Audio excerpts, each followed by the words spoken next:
Selamat pagi, berkah dalam, salam sejahtera, Om Swastiastu, Namo Buddhaya. Terima kasih sudah hadir di dalam pertemuan kita kali ini.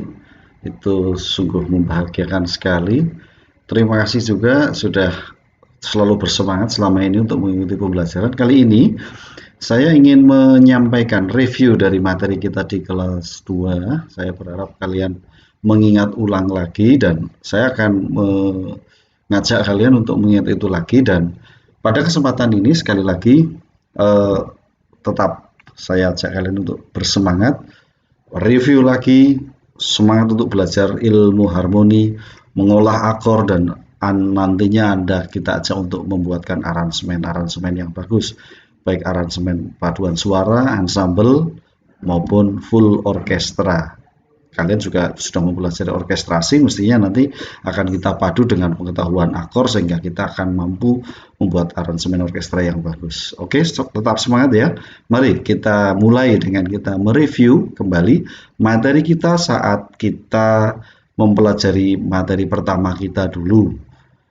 Kalau Anda masih ingat, maka mestinya ini dia. Saya ingat waktu di kelas 2, termasuk saya menanyakan beberapa guru sebelumnya bahwa kalian sudah mempelajari ini seharusnya.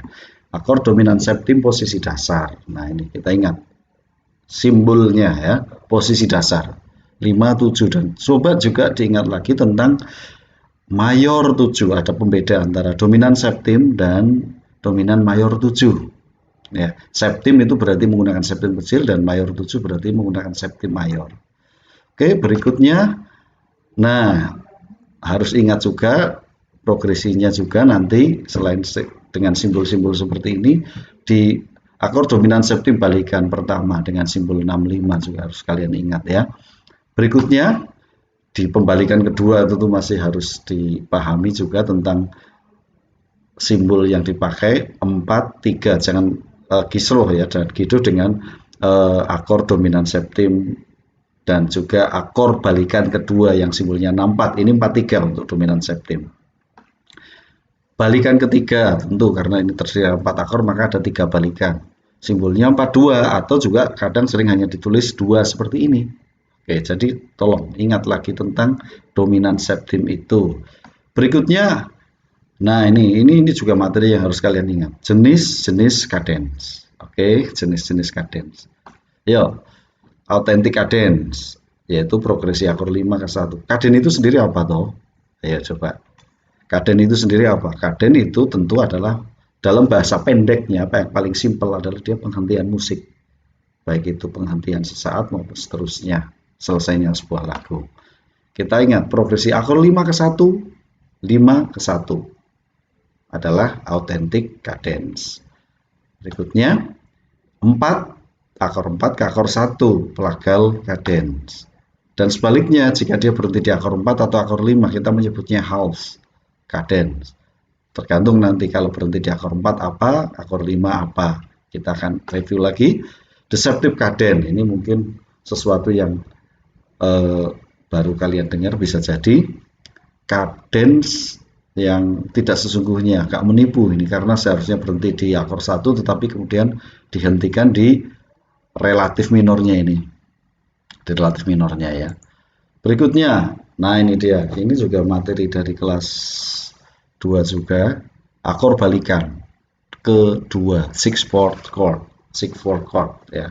Akor balikan kedua, ini juga menjadi materi yang harus kalian ingat. Mulai penggunaannya, mulai dari passing, mi, re, do, re, mi, ayo harus masih ingat. Soprannya mi, re, do, bassnya do, re, mi.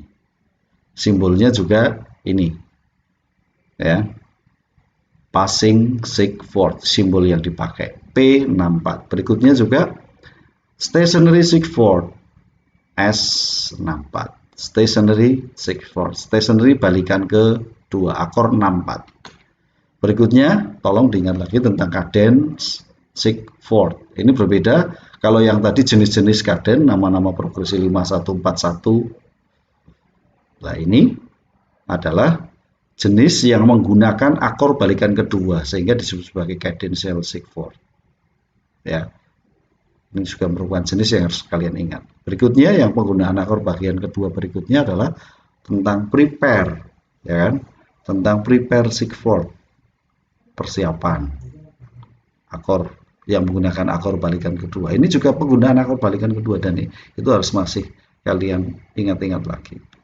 Saya akan membantu kalian mereview semua materi tersebut sebelum nantinya kita akan mencoba untuk membuat aransemen membuat progresi pendek berkaitan dengan itu. Ya, ingat loh ya. Karena ini akan menjadi dasar kita saat nanti maju ke pembahasan kita yang berikutnya. Kalau yang di bagian itu sendiri kamu tidak hafal ya, tidak ingat ya, susah nanti kita bicara yang lain.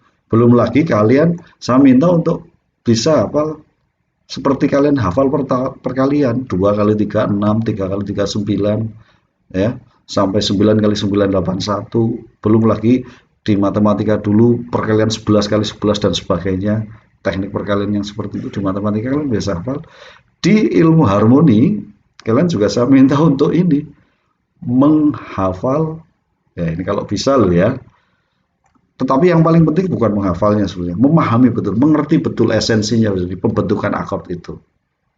Tapi minimal kalau kalian terus jadi ingat itu menjadi sebuah rangkaian skematis, itu akan lebih baik. C, E, G, trinada. C, E, G, G, B, D, D, vis A, A, cis E, cis B, B, dis vis A, cis, cis A, gis. Dalam tangan nada berkres, tangan nada mayor berkres. Kemudian tangan nada berikutnya kalau dalam susunan para nada bermol, Cs, S, ges, bes, des, F, as, Cs, SG, bes, DF, FAC, CEG lagi. Lalu diingat lagi minornya, CSG, G bes D, DFA, ACE, EGB, BD, vis AC, ya, vis acis maaf, cis egis, minor. Belum nanti diminisnya, belum lagi augmentednya, misalnya C egis, G bedis, D vis ais, acis eis, ya, egis bis, B dis fisis, ya toh, fisis ais cisis. Nah itu juga fisis ais cisis, ya itu juga harus kalian ingat-ingat lagi. Diminis, augmented, mayor, minor, belum lagi yang bermol. Tolong, ini menjadi sebuah hal yang harus kalian buat secara sistematis dan tidak perlu itu menjadi sebuah kebingungan. Baik, sekarang kita akan melihat bagaimana progresnya. Ayo lihat di materi kita yang dominan septim ini. Ayo. Kemarin di pertemuan pertama kita sudah mereview nama-nama akor, mereview nama-nama nada dan nama-nama akor sekaligus, ya. Tonika, secondator, quart, quint, sex, septim, oktav itu berarti dia nama-nama interval. Tonika, supertonika, median, subdominan, dominan, submedian, leading tone itu berarti nama-nama nada dan sekaligus menjadi nama akor. Nah, berikutnya kita membahas dominan septim. Kemarin kita sudah bahas itu. Di mana dominan septim merupakan akor tingkat 5 dengan simbol 5 begini. Ya, kebetulan ini ada dalam para nada C sehingga dia dalam posisi dasar terdiri atas trinadanya G, B, D, ya. G, B, D. Nah, mendapatkan nada septim, nada ketujuh, G, B, D, F, septim minor. Sehingga dia disebut sebagai dominan septim. Sebab kalau dia bukan septim minor, tetapi ini mendapatkan tanda kres di sana, ya. Misalnya kita memberikan tanda kres di situ, maka dia menjadi dominan mayor 7. Karena septum yang digunakan adalah septim mayor. Simbolnya pun bukan lagi 5-7 biasa seperti ini, dia menggunakan mayor 7 seperti ini. Dominan mayor 7 atau akor mayor 7. Bunyinya pun berbeda ya. Kalau ini mayor akor biasa. Kalau mayor 7 seperti ini. Ya. Sedangkan kalau itu adalah dominan septim biasa. Nah, itu perbedaannya. Kemarin kita juga sudah membahas bagaimana progresnya jika dominan septim menuju akor 1. Dalam posisi dasar kita dapatkan triple tonika seperti ini. Ini adalah contoh yang tidak benar karena kita di dalam posisi dasar kedua-duanya seperti ini, kita harus mempertimbangkan adanya quart lebih dan queen kurang.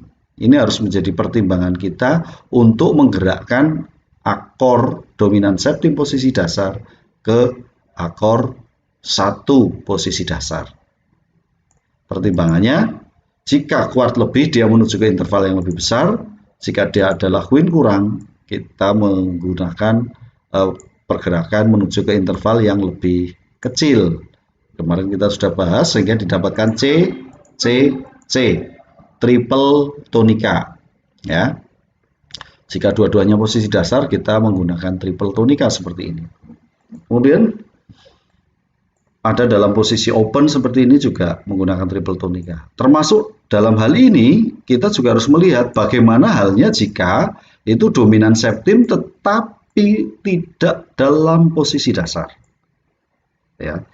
Jika dominan septimnya tidak merupakan posisi dasar. Misalnya ini dominan septim balikan pertama.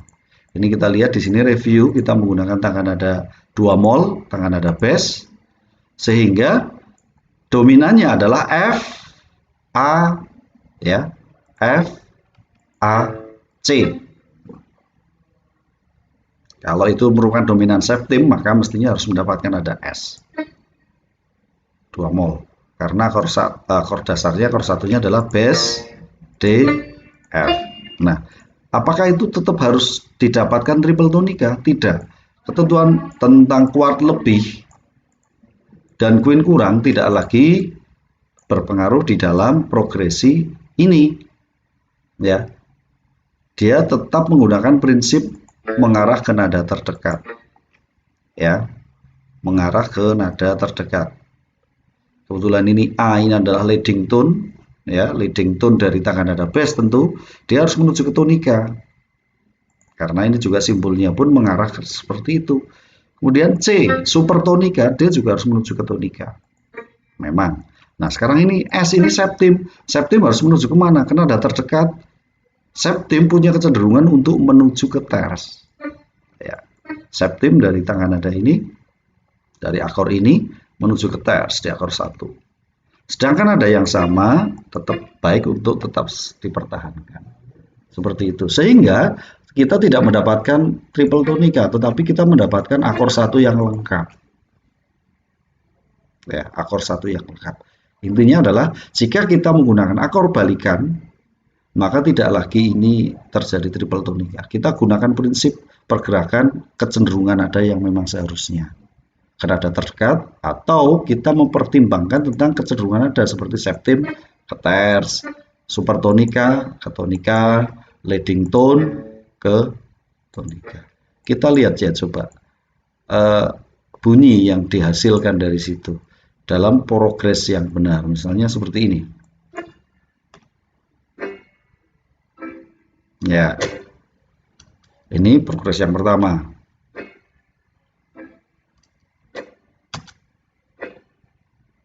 Nah, ini juga dia triple tonika. Ini bunyi yang harmonis menurut harmoni klasik. Nah, sedangkan kalau kita melihat pergerakan perbedaannya di dalam tangga nada ini posisi dasar tetap kita dapatkan triple tonika di situ seperti ini dalam tangga nada D. Berikutnya dalam tangga nada F juga masih triple tonika kalau ini posisi dasar. Karena tetap mempertimbangkan interval yang harus diperoleh, ya.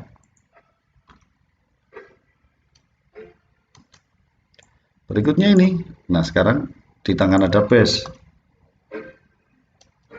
Nah, sekarang kita lihat bagaimana halnya jika dia posisi balikan 1 dominan septimnya.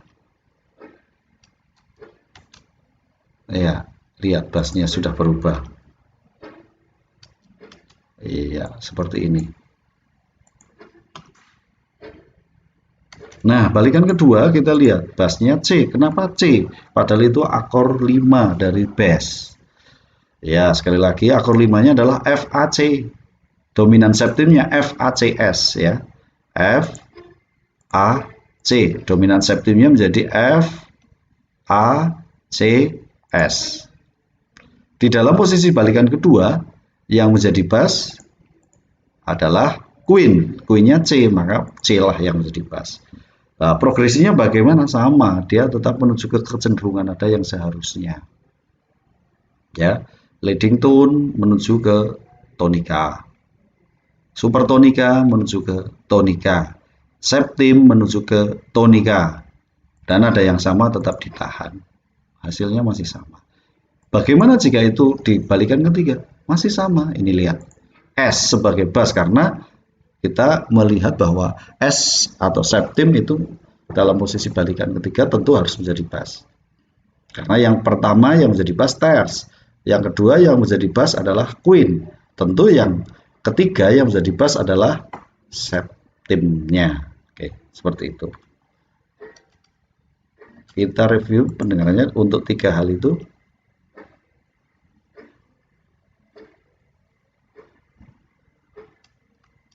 Mirip, tetapi sebetulnya kalau ini kita bisa mendengar bassnya lebih jelas, maka itu akan terasa bedanya. Oke, itu tentang dominan septim. Ingat ya, itu menjadi sebuah landasan bagi kita saat kita mendapatkan nada dan kita memberikan akor dominan septim di situ, selesaikan dengan cara yang benar. Jika itu posisi dasar, maka kita dapatkan triple tonika. Jika itu bukan posisi dasar, tetap mempertimbangkan kecenderungan nada. Hasilnya tidak triple tonika. Oke, itu tentang dominan septim. Kita sudah review kemarin di pertemuan pertama. Kemudian sekarang mari kita lihat bagaimana halnya di pembahasan kita yang berikutnya tentang cadence. Oke, ini dia. Cadence menjadi sebuah pembahasan di kelas 2 karena memang kita akan melihat cadence itu secara keseluruhan. Nama-namanya, cadence itu sendiri, dan apa maksudnya.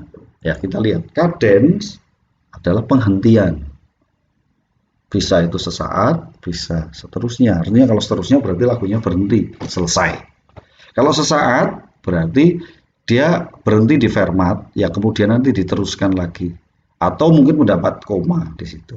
Lagu-lagu Mazmur di zaman-zaman Renaissance itu sangat kental dengan perhentian sesaat di tengah, menggunakan fermat, menggunakan koma dan yang lain, atau kalimat lagunya memang dirasa sudah selesai biasanya tetap berhenti, kemudian baru dilanjutkan.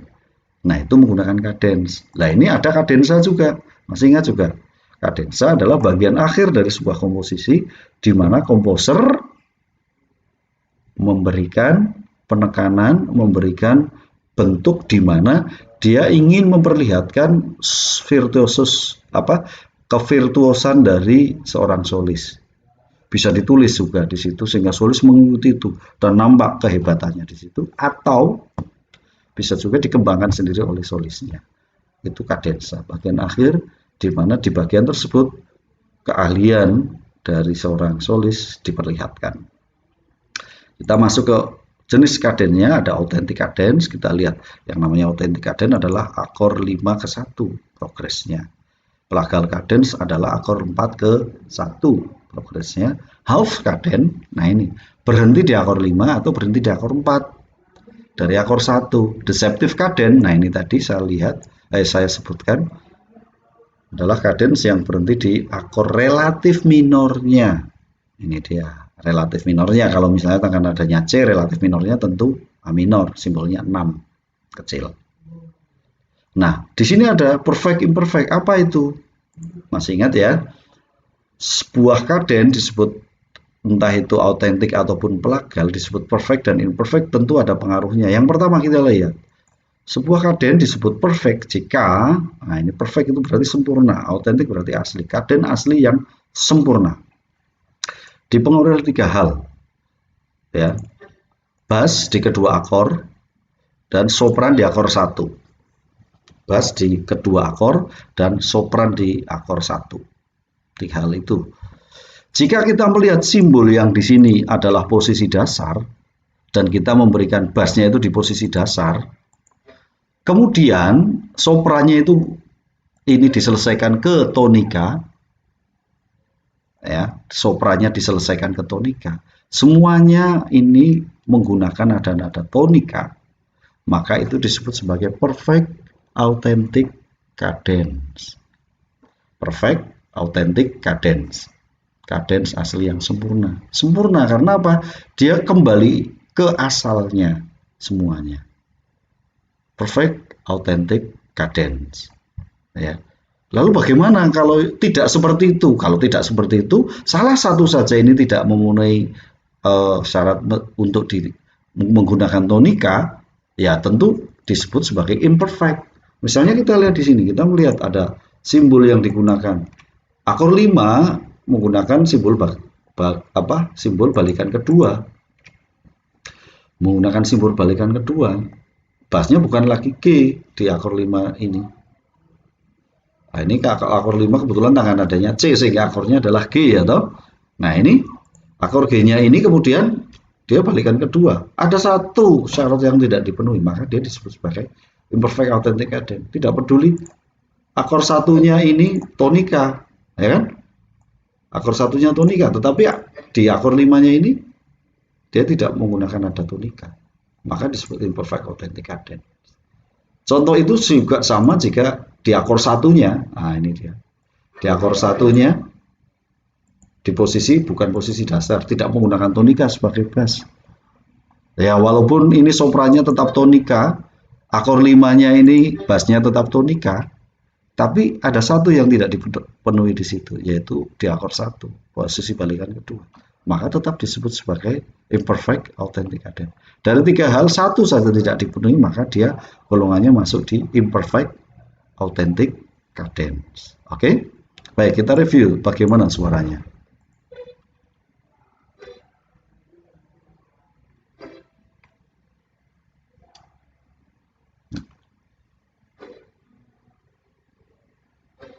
Imperfect authentic cadence.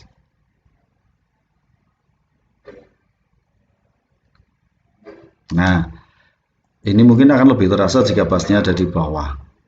Ya, ada di G. Dioktavkan di bawah.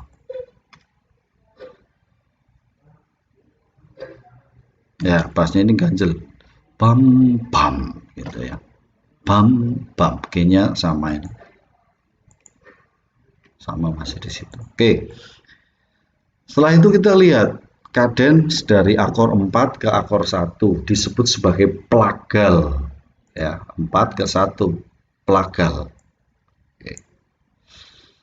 Masih sama jika itu kita menyebutnya sebagai cadence plagal yang perfect plagal cadence, maka syarat tentang posisi dasar di 2 akor di mana kemudian bassnya itu menggunakan nada tonika dan sopran jika menggunakan nada tonika itu harus dipenuhi untuk disebut sebagai perfect plagal. Nah ini bassnya dua-duanya tonika karena memang posisi dasar, dan sopran di akor 1 tonika, maka itu disebut sebagai perfect plagal. Coba kita dengar. Ya, bersih. Ya, perfect plagal. Bagaimana halnya dengan imperfect? Ya, tentu saja seperti tadi, sama seperti di pembahasan di autentik tadi. Kalau salah satu saja tidak memenuhi syarat sebagai sebuah cadence yang sempurna, soprannya bukan tonika misalnya. Ini kebetulan soprannya tonika ya toh. Tapi ini kita lihat, nah ini akor 4-nya ada di posisi balikan pertama di nada A. Dia bukan tonika. Ya otomatis ini kemudian disebut sebagai imperfect plagal cadence, bukan tonika nih bass di akor 4. Walaupun ini akor satunya semuanya tonika ini bass maupun soprannya, tetapi ada satu syarat yang tidak terpenuhi di situ. Ada satu syarat, ya otomatis itu tidak disebut sebagai imperfect, tidak disebut sebagai plagal perfect, tetapi imperfect plagal. Oke. Juga di sini sama juga. Nih, Ini termasuk imperfect karena apa? Ini akor satunya bukan tonika di situ. Mau dia balukan kedua ataupun mungkin balikan pertama seperti ini, tetap sama. Ini kebetulan ini memang bukan tonika. Jadi memang itu bukan yang perfect. Kemudian ini, oke, seperti itu ya. Jadi tolong ini menjadi sebuah pengingat. Ini kemarin sudah mendapatkan pembelajaran mudah-mudahan lengkap juga di kelas 2 dan ini saya mereview kembali supaya kita nanti bisa langsung leading. Kok langsung? Kita langsung menuju ke pembahasan kita yang berikutnya setelah kelas 2-nya itu kelar, semua kalian ingat lagi. Kemudian, nah ini half. Half berarti tidak berhenti di akor 1, separuh dia. Dia biasanya ya pakai Fermat, pakai koma dan yang lain. Umumnya kalau berhenti sesaat ya pakai Fermat ya. Kalau berhenti di akor 4 dia disebut half flagal tentu. Karena akor 4 dari akor 1. Dan demikian juga kalau dia berhenti di akor 5, maka dia disebut sebagai half authentic. Menjadi sama namanya ya. Namanya sama. Half flagal jika berhenti di akor 4, half authentic jika berhenti di akor 5. Tidak ada lagi perfect, imperfect karena ini jelas-jelas imperfect ini. Ya, tidak bergerak ke nada yang semestinya. Baik. Berikutnya deceptive cadence. Nah, tadi saya bilang bahwa ini cadence yang tidak seharusnya, menipu ini dia. Cadence yang menipu. Cadence yang tidak seharusnya. Deceptive cadence. Deceptive. Jangan detektif, deceptive.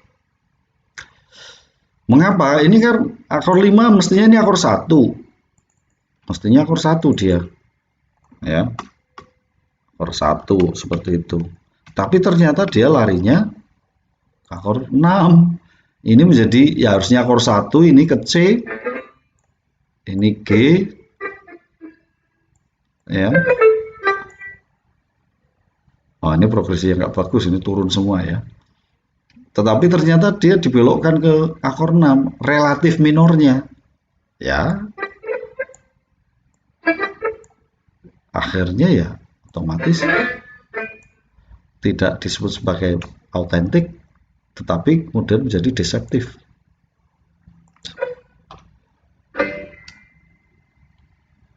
Nah, harusnya ting ting begitu, terus rasanya beda, ting teng, nah itu ya. Nah, itu. Ini pun biasanya bukan merupakan penghentian lagu, biasanya hanya sesaat kemudian dilanjutkan lagi untuk diselesaikan pada tempat yang benar. Oke, itu tentang macam-macam cadence. Autentik, pelagal, half, deceptive. Diingat-ingat lagi. Masing-masing di autentik ada perfect, imperfect, pelagal ada perfect dan imperfect. Perfect jika 3 nada, bass, 2 akor, dan sopran di akor 1 tonika. Jika salah satu saja bukan itu, maka disebut sebagai imperfect. Berikutnya, nah ini dia penggunaan akor balikan kedua. Akor balikan kedua ini, nah sekali lagi, hanya digunakan di tempat-tempat yang khusus, yaitu di stationary, passing, cadence, dan prepare. Stationary 6/4 karena memang menggunakan akor 6/4. Passing 6/4 bentuk berurutan naik ataupun turun ya. Menggunakan akor balikan kedua di tengahnya. Cadence juga menggunakan akor balikan kedua sebelum diselesaikan. Termasuk juga prepare menggunakan akor balikan kedua. Maka disebut stationary, passing, cadence, dan prepare 6/4. Ya, passing, cadence, dan prepare 6/4. Nah, sekarang kita lihat, kalau stationary kita lihat simbolnya adalah S64. Untuk memudahkan supaya tidak semuanya ditulis berkali-kali, stationary, tulis lengkap, disingkat dengan S64. Karena memang 6/4 itu akor 64, akor pembalikan kedua ya kan. Nah, sekarang Bagaimana progresnya? Ini ciri utamanya. Bass yang sama. Mengapa bisa sama? Akor 4-nya balikan kedua. Akor 4-nya kan F, A, C. Balikan kedua berarti bassnya ada di Queen. Queen-nya adalah apa? C. Nah, berarti bassnya sama dengan akor 1. Akor kanan dan kirinya yang mengapit itu bisa ada dalam posisi yang sama. Posisinya sama persis. Ini biasanya disebut sebagai akor yang tidak berubah, ya, tetap disebut sebagai akor 1. Rangkaian dari akor 1. Jadi bukan penghentian, ya. Rangkaian dari akor 1. Nah, ini yang menyebabkan menjadi mempunyai nama Sigford karena memang akor 4-nya supaya bassnya sama dengan akor 1 dia dibalik dalam posisi balikan kedua. Stationary Sigford. Cirinya adalah menggunakan bass yang sama. Oke. Berikutnya passing. Passing adalah urutan nada dari rendah ke tinggi atau tinggi ke rendah secara berurutan, tidak melompat, berurutan, passing namanya. Nah, kebetulan di sini soprannya C, D, E, Do, Re, Mi, begitu. Maka ini bassnya harus berlawanan. Kalau ini kemudian Do, Re, Mi, bassnya harus Mi, Re, Do. E, D, C, gitu. Ini passing, semuanya berlawanan dan nada yang dipakai berurutan, maka disebut passing. Passing Sigford. Karena apa? Menggunakan akor balikan kedua di situ. Menggunakan akor balikan kedua. Ini menyebabkan yang kemudian disebut ini. Lah, bedanya tadi kalau dengan stationary ini akor bagian pertama dan ketiganya itu tidak berubah. Nah, ini karena passing maka kebetulan ini dia dimulai dari nada ketiga, interval terce. Terce menjadi bass, maka ini menggunakan simbol balikan pertama. Jangan lupa, kalau Mi, Re, Do berarti balikan pertama, akor balikan 2, kemudian akor dasarnya. Sebaliknya kalau Do, Re, Mi, maka akor dasarnya, kemudian akor balikan kedua, dan baru akor balikan pertama. Passing, ciri utamanya nih. Bassnya berlawanan, berurutan. Berikutnya, kaden Sigford, kaden yang menggunakan balikan kedua. Sekali lagi, akor balikan kedua yang digunakan dalam kaden. Jika itu adalah kaden Sigford, maka urutan nadanya adalah ini. Ini progres urutannya seperti ini. Akor 4 atau akor 1. Ya, ini bisa 4, bisa 1. Maaf, kok berubah semua. Ini bisa 1, bisa 4. Ya, kebetulan itu adalah akor 4. Menuju ke akor balikan kedua, menjadi kaden Sigford. Harus diselesaikan ke akor 5 posisi dasar. Kemudian baru berhenti di akor 1. Cirinya adalah akor 1 balikan kedua dan akor 5-nya itu tentu bassnya harus sama. Ya. Kalau kalian melihat bass yang sama di balikan kedua dan akor dasar akor 5 itu maka kaden Sigford. Ingat. Dia bisa ada dalam posisi nada yang sama seperti ini atau bassnya turun, dioktavkan bawah. Ya. Seperti itu. Balikan kedua akor 5 akor 1. 4 1 6 4 5 posisi dasar akor 1 atau 1 baik itu 1 posisi dasar atau balikan ke akor 4 ke akor 1 6 4 atau akor balikan kedua, tapi harus akor 1 ya tentu supaya bassnya sama dengan akor 5-nya baru akor 1. Baik, kita lihat ketiga jenis penggunaan akor balikan kedua. Kalau stationary, kemudian kalau passing, nah terasa sekali Mi, Re, Do, Do, Re, Mi begitu ya. Kemudian kalau kaden Sigford,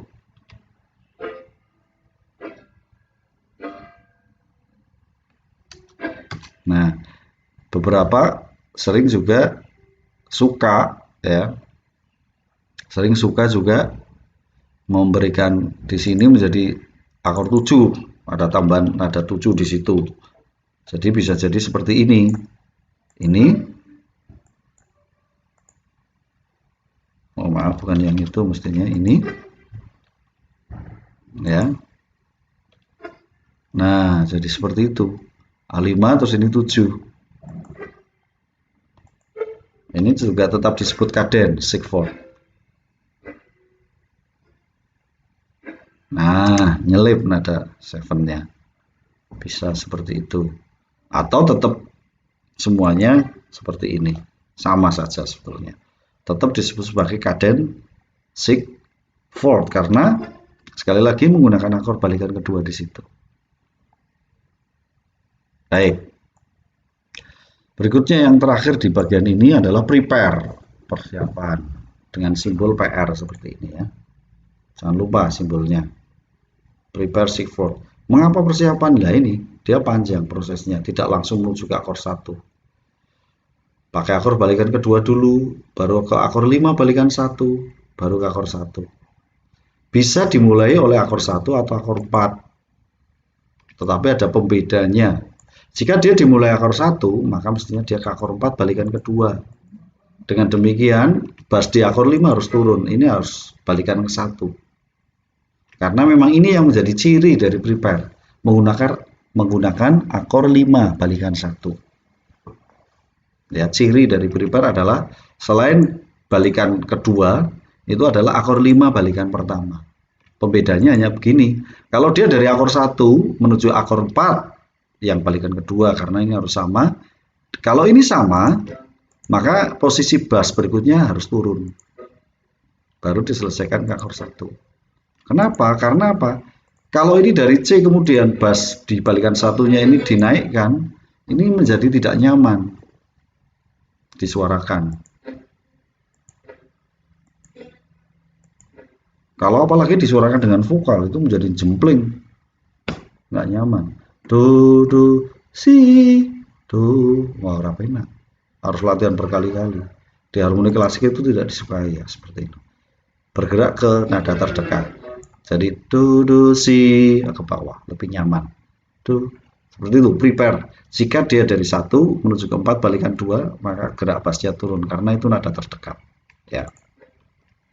Sebaliknya, jika dia dari akor 4, dia menggunakan akor balikan kedua.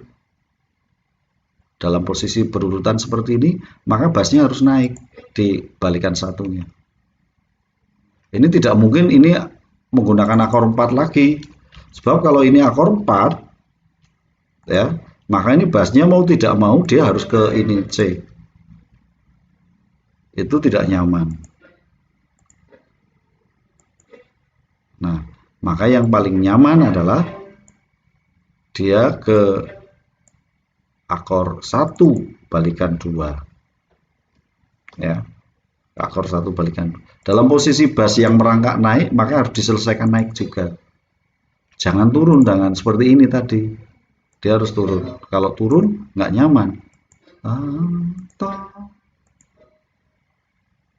Ora pena. Tapi kalau seperti ini tadi, ta to to, itu masih nyaman. Na na na, itu masih nyaman. Tapi kalau ta ta di, ora pena, nggak enak. Gitu ya pembedanya. Kalau prepare ada pergerakan yang harus diamati. Tetapi ciri utamanya adalah dia menggunakan ini. Selain tentu saja akor balikan kedua di situ. Oke, itu review dari materi kelas 2 yang insya Allah kalian harus bisa memahami itu dalam sisi susunan, dan kalian pelajari itu baik-baik sebelum nanti kita membuat latihan dengan progresi dengan melodi-melodi pendek. Oke, tetap sehat, tetap semangat, ikuti terus pembelajaran ilmu harmoni bersama saya Pak Turino, dan kalian akan menjadi arranger yang hebat pada saatnya. Terima kasih. Selamat pagi, berkah dalam, salam sejahtera, Om Swastiastu, Namo Buddhaya.